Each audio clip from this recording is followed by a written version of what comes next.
So today I wanted to show you some of the binders that I've put together. Maybe look at my general collection. So far it says I have 1,102 cards. But let's start off with the binders that I have on my account at the moment. So let's go with the Pokemon. Let's go with the holo cards first, and I'll save the art ones that I have. So my favorite art binders, like that one. And first we'll start with these holos. So I'm not sure what the rarity is called again, but it looks like it's like these 3 diamond things on the bottom left, like this Greninja for example. So this binder is just for my holos, and I tried to arrange them in some kind of a pattern like you see here. So I've put Mewtwo in the middle, Greninja on both sides because I had 2 of them, like Gardevoir in the vertical pattern, and then 4 Machamps. I also then have Kabutops and Melmetal, and I also have what looks to be the Japanese version, which is pretty cool. I got this from a Wonder Pick. I had some really insane Wonder Picks recently, and I'll talk about them a bit later. Then we have Mug and Genghis Khan and Aerodactyl, Nidoking and Articuno. I really like Articuno in this game. It's very powerful. Not this particular version, the Articuno X, but this one is also not too bad. It definitely isn't too bad. I've got Blastoise, Venusaur, and regarding Venusaur, I've been hunting Venusaur X since the game came out, and I haven't opened a single one. But I've found so many duplicate, really, really rare cards, but no Venusaur X, which is quite annoying. We've got some Raichu and Magneton, Vaporeon, Victory Bell, Poliwrath, Butterfree, Vileplume, and Beedrill. The Beedrill art looks pretty cool when you move it around with the holo. By the way, I also will go through some of the decks that I've been playing in the battle mode. After the holos, let's look at the Pokemon X cards that I have. I'm pretty sure this is up to date. Maybe I unlocked like 1 or 2 more after I did this binder, but this should be most of them. We'll start at the bottom this time. So we've got Moltres X, which looks really nice. I have a nicer Moltres X at the top. Then again we have Machamp X and Machamp X in Japanese, which I think looks really cool. We have Marowak. I actually have 4 of these. For some reason, the game likes to give me Marowak X, so I'm going to be trading them in for some points or something.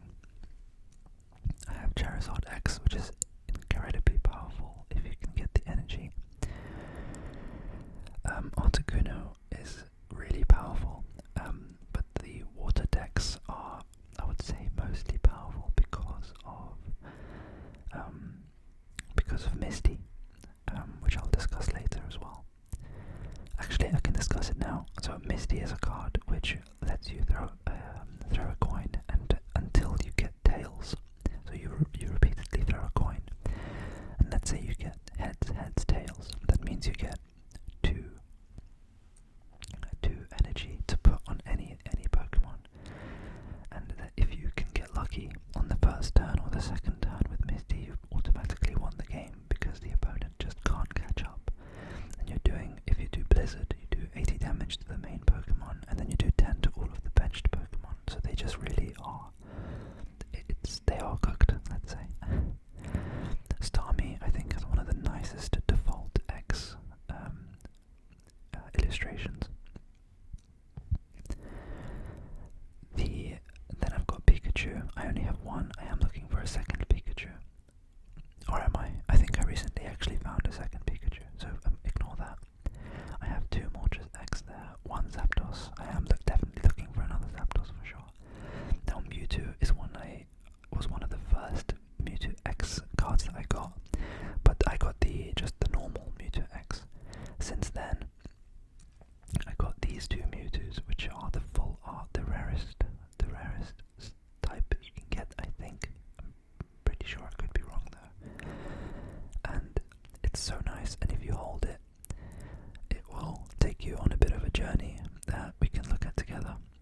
seen this, it's a bit of a spoiler, I guess, if you care about that. But there is music, which I won't play as part of this video. But it's like quite a cinematic thing that takes you into the world of the card, and it makes it kind of feel more immersive, I would say, because it goes into the card, and then it's, as you'll see, it will slowly come out of the card, like that. So I really think that's a really cool implementation of a rare card in a game like this. Then I've got this Gengar X, which has 2-star rarity, which is quite cool. It's got like this galaxy background with this hollow effect. Very nice. Same with the Machamp. I do have 2 of these. They are this was actually one of the first 2-star cards that I unlocked. And these Mewtwo cards, by the way, I got them both in one pack, so that's probably the most insane one. Charizard X was one that I was looking for a very long time, and this is also a really cool card, so I'll do the same thing I did with the Mewtwo, where it will show you the entire world of what's going on in that card. This one is probably my favourite one because there's so much going on, and it goes all around the card. Look, we can see Venusaur, Pidgeot, Pikachu, Gyarados, Moltres up high, Dragonite. We've got Mr. Mime, Jigglypuff, Taurus, whatever, Blastoise, even Psyduck, and then it comes back to Charizard X, who's looking really good in this card. And this Moltres X card is really nice as well. Unfortunately, again, this is a 2-star card, not a 3-star like this one and the Mewtwo's. Those are the only 2 3-star cards that I have. The only 2 types of 3-star cards, 3-star cards that I have. So I probably should have saved them till last, but whatever. This is quite a nice Moltres card. I like that the background is so deep blue. I think these illustrations look absolutely amazing, and going on to that, let's look through my favourite illustrations. So I have this one, which is also a 2-star Koga. Very nice effect as you move it around. We've already looked at Mewtwo and Gyarados and Charizard, but this 1-star Gyarados card looks so amazing. You can see the Magikarp in the bottom left. You can see like a cruise ship in the background. It really looks like a menace. I really like this card. I don't think it's particularly good because it takes so much energy to activate. And there are kind of better cards that do the same for less. Obviously this effect is quite unique because it discards the energy from the opponent's active Pokemon, so it can kind of counter the Misties. But you do need a Misty yourself to actually get this to work consistently, I would say. I would say that's my favourite 1-star illustration, but closely behind is this one from which is Alakazam. Just check this out, like it's so detailed. It looks so cool. The same with the Gyarados, like they are just 1-star, but I actually think they look as good as some of these cards, which are 3-star. Then we have some Dragonites, a Ditto card, which looks quite nice, quite cartoony.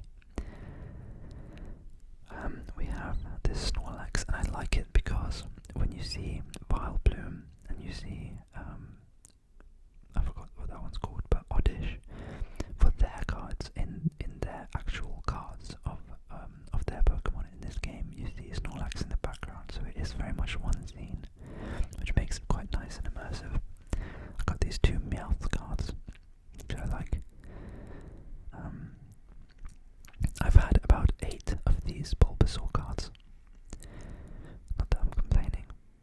I've got a couple of these Weezings, and this is a really nice one too. Very detailed. Reminds me of the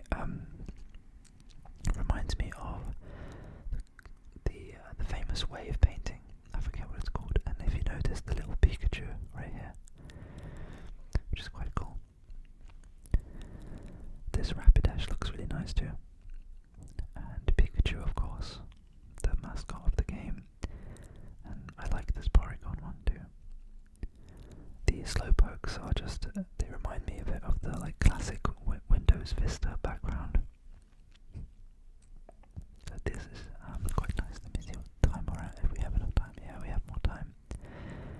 So here I've just categorized my 2-star cards. So this was the other Mewtwo that I didn't show you, which I actually only unlocked yesterday. And it looks really nice, the same as the kind of Gengar style, like the galaxy-ish background with the holo. And then we have the triple star, which I have 2 of the Mewtwo's, 1 of the Charizard and 1 of the Moltres. Yeah, really nice. Next, I can show you, I actually didn't update the display boards too much because I don't really see the point. But it does look quite nice. So apparently you can collect likes, so I've accrued 30 likes so far, which you can do through the social hub, where you can look at the community cases, and you can give people likes. Oh, this is a really cool one that I actually want. I think this is a 3-star Pikachu, and I can also show you what the effect looks like. Very peaceful, with the Pikachu sleeping, some Rapidash grazing, Caterpie, I believe, Nidoran and Nidoran, Butterfree, got Poliwhirl, and Pidgeys, of course. And then we have the Pikachu. I think that's quite a nice chill one, and I like the 2 Pikachus at the very front. Right, so I didn't actually see that myself before, so that's quite nice. Now I can see the point. I do really like this Zapdos. Hopefully I'll unlock that at some point. Maybe we can, what if we can do a wonder pick together? See if there's anything worth going for. There is a Wigglytuff which I haven't unlocked yet. So let's just quickly scroll through. No, I don't see anything that's worth getting. And I don't think I will go for this Wigglytuff. Maybe another time. Let's look at the decks that I have. So let's go on my decks. So I have an electric deck which is quite simple. I would say the battle mechanics I really do enjoy in this game, how it's been implemented. However, because there is only so few cards available for now, well, there is a lot, but relatively for the decks, there is only a few decks that are actually worth playing if you are hoping to win. So there's the electric deck, which is probably one of the best, most consistent ones, because Pikachu only needs 2 energy to get the potential to do 90 damage and 110 if it's against one of the legendary birds. And for some reason in the card game, electric is weak to fighting. It doesn't really make sense to me, coming from Pokemon Go, but maybe that's how it's supposed to be, so I can't really judge. This is Articuno. I called it Articuno OP because I really felt that it was overpowered.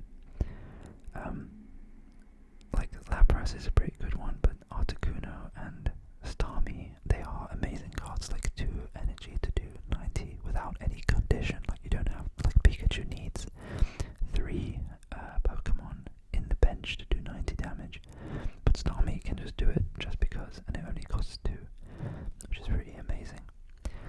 In regards to the other cards, you basically just want to fill it out with tools, or let's say items like X-Speed, potions, Pokeballs, red cards, and then your trainer cards. So this is the card that I was talking about earlier. Choose one of your Pokemon and flip a coin until you get tails. For each heads, take a water energy from the energy zone and attach it to that Pokemon. So it's really, really, really powerful when it works, but whenever I do it, it seems to fail. So recently I've actually not been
idea is that you build routes as quickly as possible to get Gardevoir online, and even if it's not in your active spot, you can use Psy Shadow, where once per turn you take an psychic energy from the energy zone and attach it to the Pokemon in the active spot, which would normally be Mewtwo. And the Psy Drive is really powerful because it does 150 damage, but then you lose 2 psychic energy. That's when once per turn you can add an energy to it, and then with Gardevoir you can basically do 150 damage every turn. And if you're quick enough at building your Gardevoir, people generally can't catch up. I don't know why I called this one by this name. So this is definitely a Dragonite